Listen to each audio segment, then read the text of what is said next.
guys, I'm here today to do a bit of a different video. I'm going to be talking about films today instead of books. So I have a couple of sort of things I want to say first before I discuss this project that Johnny and I are doing. The first thing is that I don't really discuss films on this channel. I think I've done 2 or 3 videos over the, 7 years of having this channel about films and TV. The reason I don't discuss films and TV on this channel is that I find it pretty intimidating. I have filmed quite a few videos about films and TV that you guys have never seen. I've deleted them, they've never seen the light of day. And that's because with books, I just have to remember the author's name and that's it. With films, I need to remember all the people's names. There's so many people involved in every film, and I don't want to be one of those people who can't remember who the director was and who can't remember all the actors' names. And so lots more prep work needs to go into those type of videos. I need to be much better at doing research and editing the videos, and I'm a fairly lazy YouTuber. So that's one of the reasons. Another one of the reasons is that it's intimidating, right? I have been doing book videos for years, and I look back at the first ones I did and I just think, oh, cringe, like they're awful.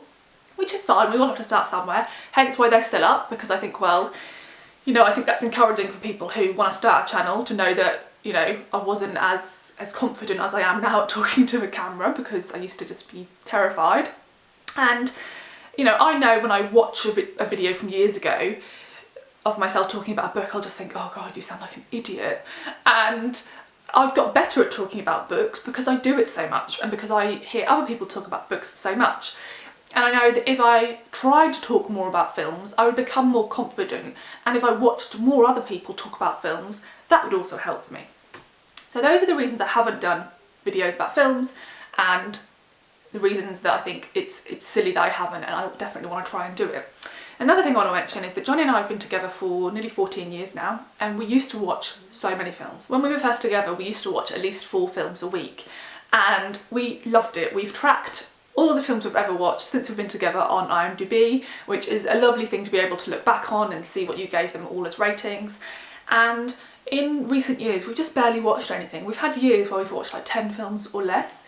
And in part, that's because a lot of the big films that are on at the cinemas, we're just not all that interested in. You know, we can look at what Odeon has showing for a year, and actually there's a few we want to see, but not enough to warrant going to the cinema more than once a month. And so we've sort of fallen out of the habit of you know, watching films at home more. And I think the reasons for that, and this is a ridiculous reason, but I'm intrigued to see if any of you share this feeling, is that we both have these other hobbies, right? For me it's reading, and for Johnny it's playing video games. And when you read or play video games, you don't, before you start, think, right, this is a 2-hour block that's going to be taken up with me doing this one thing. Whereas when you choose to watch a film, you're deciding that you're definitely giving up that allocated amount of time for a film. So it's 8 o'clock on a weeknight and there's a 2-hour film, then I think, well, that's 2 hours closer to bedtime, that's 2 hours closer to work tomorrow, and that puts me off. So I'd rather just do something random for 2 hours that's not like a definite, that's going to take me till 10 o'clock, which is silly, right? Because I could watch that film and absolutely love it. So we just formed bad habits to do with films, and we want to try and get out of them. We said at the start of the year we were going to watch 1 film every weekend. We did it for January and then we stopped, and actually really enjoyed doing it, and I was planning on every month doing a wrap up. I didn't because I chickened out. So because we have all this time, and you know, I love reading and I'm enjoying it, but as I mentioned in my reading vlog, I've had some problems with my elbow. It seems to be getting worse, and I think it's probably all the reading that's doing it. So for many reasons we decided to try and make ourselves a little film challenge during this time of quarantine. So we decided to, separately from one another, without telling each other what we were choosing, to choose 10 films we would like to watch. And then we were going to reveal those 10 films to one another, and if we had any duplicates, which we thought was going to be very likely, we would then swap out those duplicates for other films. So we'd end up with a list of 20 films.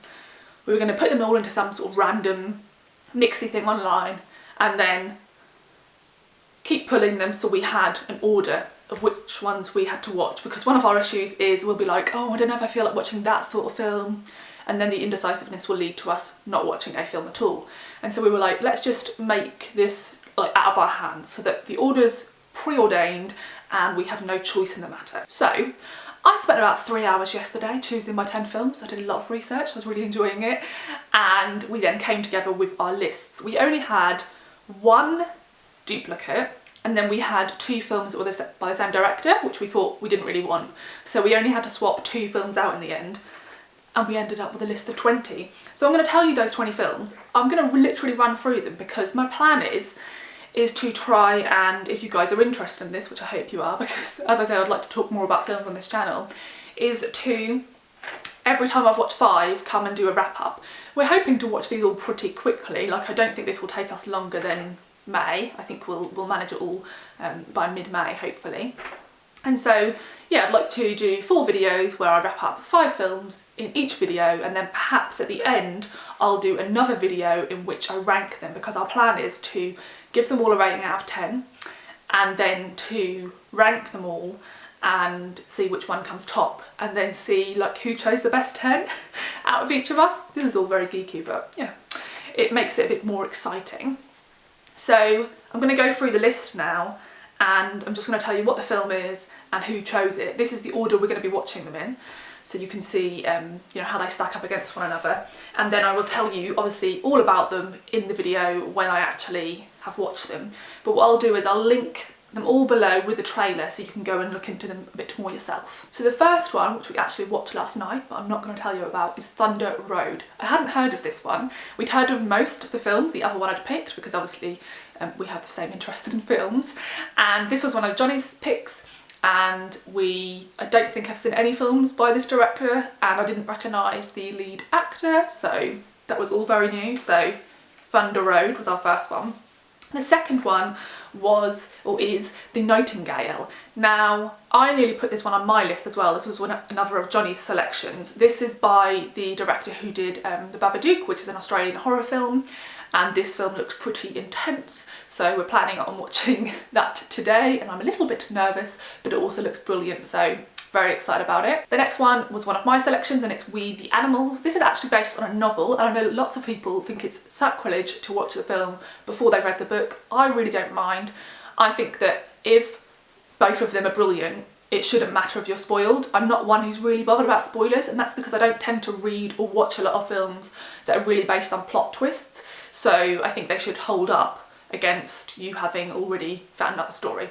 This film looks absolutely brilliant. It's about a group of young boys who are brothers, and it looks like a really slow family drama, and the trailer just looks beautiful, so I'm very excited for it. Then the next one is my choice as well. It's a film called Waves. This is about an African-American family. I love the director's other films. One of my favourite films is Krisha. I thought it was absolutely brilliant, and it's one of his films. So I haven't watched all of his. I think I haven't seen Waves and one other, so I decided to add Waves to the list because it's his newest film. Then we both added Mustang, and so I swapped it out.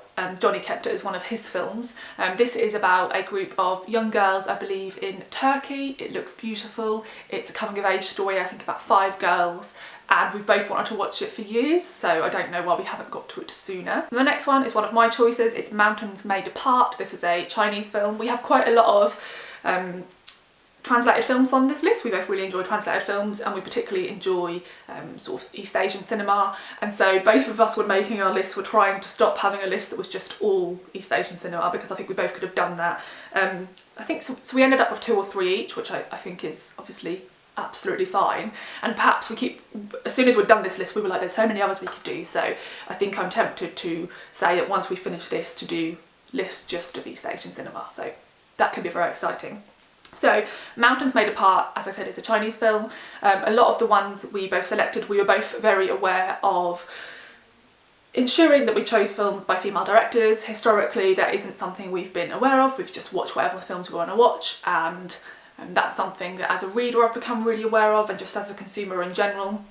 So I think we have a pretty good split on this list. I think it's probably 50-50, and this is by a female director who has several films out, and out of her films I really like the sound of this one. This is about the relationship between a mother and her son over decades, and I think the father wins custody, so it's about their relationship following on from that moment. The next film is my choice, and it's Sorry to Bother You, and I love Lakeith Stanfield. I think he's a brilliant actor, and this one looks really dark but also hilarious. It looks like it's going to be a bit like exhilarating and over the top based on the trailer, but when I watched the trailer I was like, this looks so bloody intelligent, so I'm very much excited for this one. I mean, I'm looking forward to all of them, but I feel like this is a slightly different tone to a lot of the films we've chose. If you go look at these trailers, or if you've heard of a lot of these, you'll notice that Johnny and I tend to watch lots of depressing, slow dramas, and I think this one's going to be a slightly faster pace than a lot of the ones we have on the list. Back to the slow, depressing films, we have The Lighthouse. We both loved The Witch by this director, and we both think Willem Dafoe and Robert Pattinson are excellent actors, so I'm very much looking forward to this one. I think it might be a little bit scary as well, I'm not quite sure, but I didn't put this on my list because I was almost 100% sure Johnny would put it on his list, but I really want to watch it as well, so excited about that one. Then number 9 on the list is The Breadwinner. This is an animated film.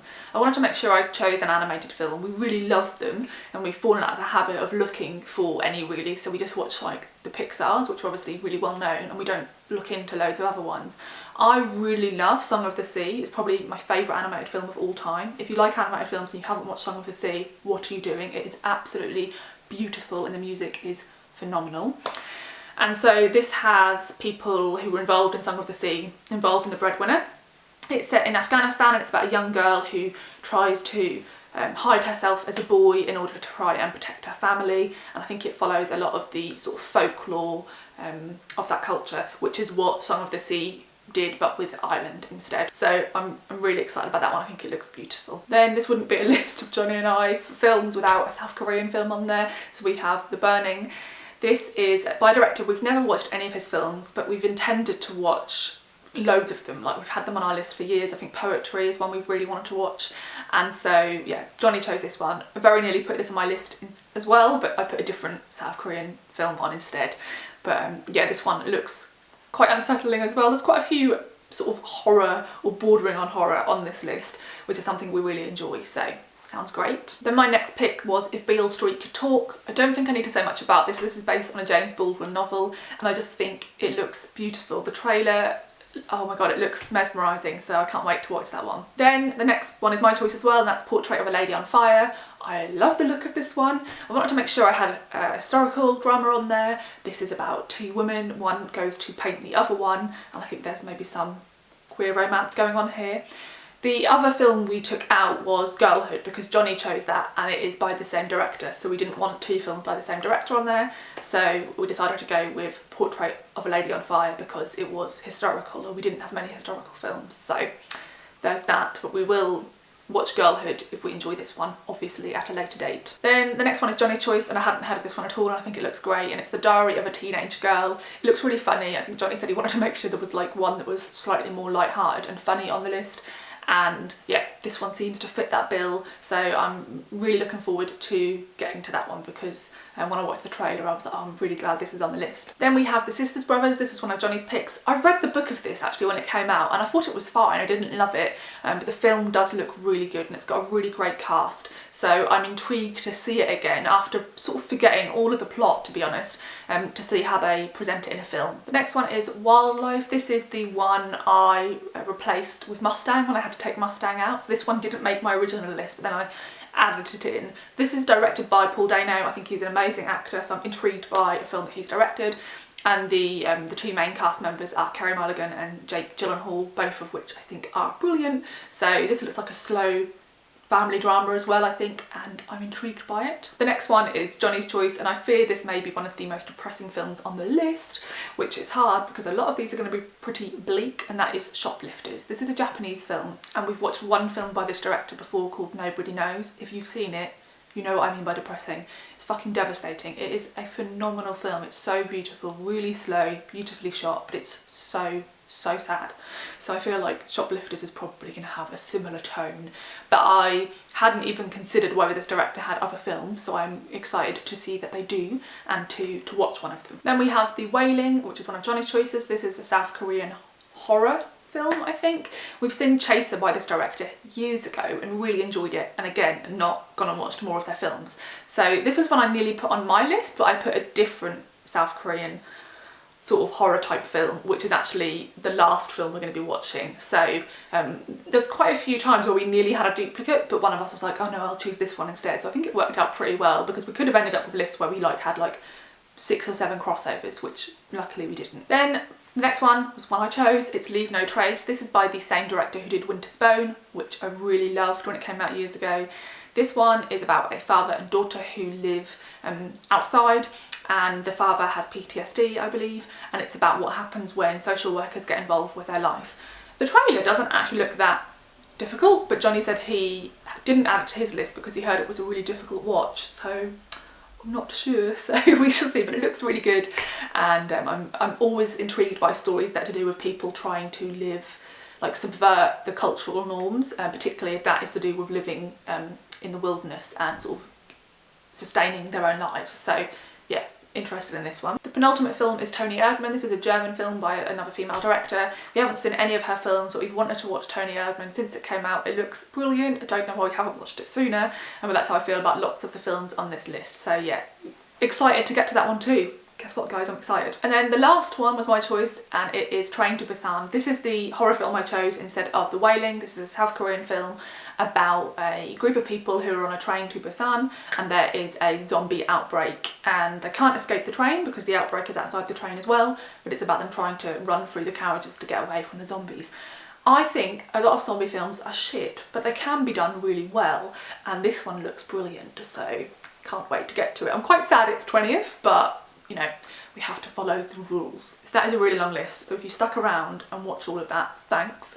Some of you may be thinking, it's quite odd that with really difficult world events going on right now, when there's a lot of anxiety and sort of bleakness around, that a lot of your lists are bleak.